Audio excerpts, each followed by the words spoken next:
প্রেমের জন্য যুদ্ধ। রাজ্যের মানুষ কুইন আর সিনুর বিয়ে মেনে নিলেও সবাই খুশি ছিল না। রাজদরবারের এক পুরনো মন্ত্রী রাঘব সেন, যিনি সবসময় চাইতেন কুইনের বিয়ে পাশের রাজ্যের রাজপুত্রের সাথে হোক, তিনি গোপনে ষড়যন্ত্র শুরু করলেন। এক রাতে সিনুকে ফাঁসানোর জন্য রাজকোষ থেকে সোনার মুদ্রা চুরি করানো হয়। প্রমাণ সবই যেন সিনুর দিকে যায়। রাজার সামনে আনা হলে রাজার আগে গর্জে ওঠেন, রাজা, সিনু, তুমি আমার রাজ্যের মান নষ্ট করলে। সিনু শান্ত গলায় বলে, আমি নির্দোষ মহারাজ। কুইন সামনে এগিয়ে এসে বলে, আমি জানি সিনু নির্দোষ।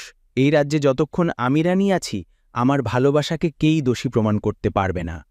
তদন্ত শুরু হয়, আর কুইন গোপনে খুঁজতে থাকে আসল অপরাধীকে।